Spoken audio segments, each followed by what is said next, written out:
What is up, bros and broettes? I'm Inkslasher, and today we are talking about the new update for Modern Warfare Remastered. So this one, for some people, is a very good update, and for other people, they really hate this. And the reasoning for that is because this patch mainly updated a few hot fixes, being, first of all, the collateral damage now works on the sniper rifles, and other little fixes like that. But the main thing that this added was new weapons and new supply drop content into Call of Duty 4. Now, they added melee weapons, they added new calling cards, emblems, which we're going to talk about all of that in a second here, but they also added ranged weapons, and this is really what people are upset about. And I kind of want to briefly explain why people are upset about it, and then kind of talk about the two sides of it all together. So first things first, why are they adding these to supply drops? Because they're gonna get money from it. It's very simple. You gotta remember, Raven Software and Activision are both businesses, which means their overall motive is profit. Now, that being said, to do this, they have to create a good game. And now this is where the customers, the gamers, come into here.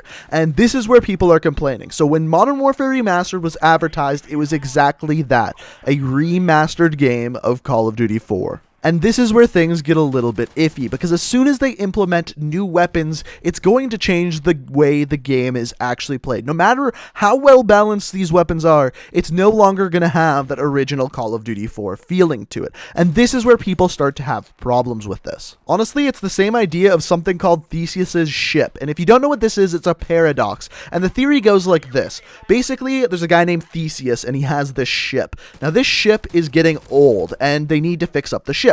So one day, Theseus decides to replace one board on the ship. One wooden board on the ship gets replaced. The question is it now a new ship, or is it just the same old ship with a repair? Most people would say it's the same old ship with a repair. Then, the next day, he has to replace 20 boards on the boat. 20 wooden boards get replaced on the boat. Question is it the same wooden ship, or is it a new ship altogether? Still, most people would say, just he replaced 20 boards, but it's the same old ship. The next day, he replaces the rest of the boards. All of the boards on the ship have been replaced with brand new wooden boards. Since every board on the boat is replaced, is it now a new ship, or is it the same old boat that it was before? The question of this paradox is at what point does this boat become a new boat? Do you have to replace a half of the boards? Or the second that one board is replaced, is it a new boat? This is the problem that people are having with Modern Warfare Remastered. In the last update we got melee weapons, we got new aesthetics, and people were kind of okay with it. They were a little upset. They were saying it's changing the game a little bit, but now in the most recent patch, when they add ranged weapons, all of a sudden, is this Modern Warfare Remastered anymore, or is this a new game altogether? And again, it brings up the point, this game is called Modern Warfare Remastered, aka a remastered version of the game. If they wanted to change the way the game was played, they shouldn't have named it Modern Warfare Remastered. It should have been called New Modern Warfare, or Modern Warfare with a Twist, or something along those lines, not Modern Warfare Remastered, the same old game you knew and loved. Now, the other part of this is that Call of Duty 4 or Modern Warfare is an old game. It's a game people have played a buttload. So, on the other side of things, by introducing new items, new weapons, it does add a new flair to the game. It makes it more interesting and that kind of thing, and adds to the longevity of the actual game itself. So that's the other side of it, and that's what people argue. I ran a poll on Twitter, and about 66% of people said that they would rather have had it that supply drops were just aesthetic items only. But there was that 30% of people that said that they wanted ranged weapons. So there is two sides of this. It's just a little more lenient to the side that most people just want aesthetic items only. Now, let's talk about what was actually added in this patch and the new weapons altogether. So the first thing is new cosmetic items. There was a total of 39 new weapon camos, 31 new calling cards, 39 new emblems, and 39 different types of reticles. So the next thing we got is melee weapon kits, and the first melee weapon kit we got is the Hatchetman, and this one is basically just an axe. That's really all there is to it, but to get these you actually have to open or unlock an entire kit. Now this includes 6 different items that you can purchase with parts, or you can open them in supply drops, and then once you get all of these, you can then unlock that weapon. I believe you can also just unlock the weapon itself through a supply drop, or you can do it by unlocking all of the items, and then you can get the weapon. The second melee weapon kit is the Gladiator. Now, the Gladiator is another melee weapon, and this one is a sword. So I'm assuming that the range on the different melee weapons isn't different, but it is a pretty cool looking weapon. Now, once again, this is unlocked the exact same way. You can get it through a supply drop, or you can unlock the entire kit. Once again, there's 6 items in the kit, and here are the items that you're looking at now. Here's where things get a little bit more controversial. There was 3 different range weapons added, the first of which is a pistol. It's the 44 Magnum. We've seen this in Call of Duty games before.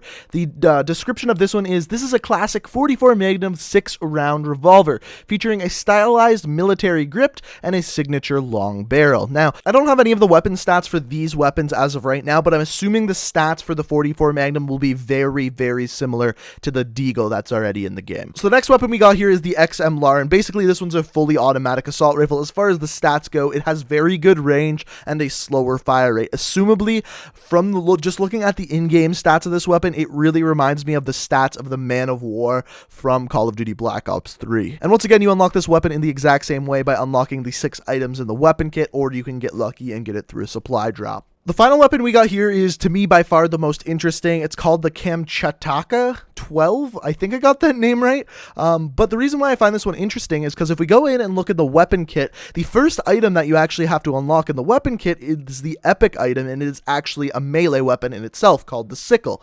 Now, it's interesting because they didn't advertise this coming out as a melee weapon at all, but it is actually part of the Kamchatka weapon kit. Now, the Kamchatka is a fully automatic shotgun, which worries me because in the past, we've seen some fully automatic shotguns that have been a little bit overpowered. But the other interesting thing about this weapon kit is this one isn't actually 6 items. This one is 7 items to unlock. So technically, it should be the hardest weapon out of the 3 to fully unlock. And finally, we've got 4 different weapon kits. Now, these weapon kits are basically camos for certain sets of weapons. The first one is for the sniper class, and it is called the Huntsman. This one just basically reminds me of the snipers from All Gillied Up. The second one is the Lawman, and this one is an Old West vibe to it, and it is for the shotgun class.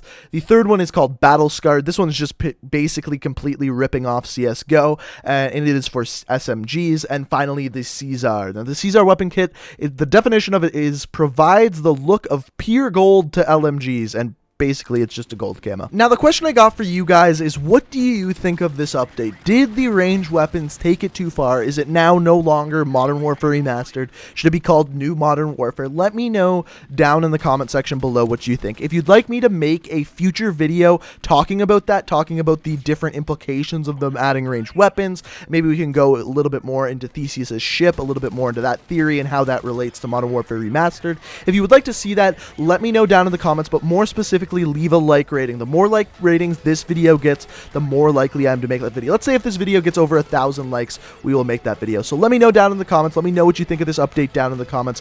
I hope you guys enjoyed the video. If you did, hit that like button. If you did, hit that subscribe button. I upload new Call of Duty videos every single day of the week.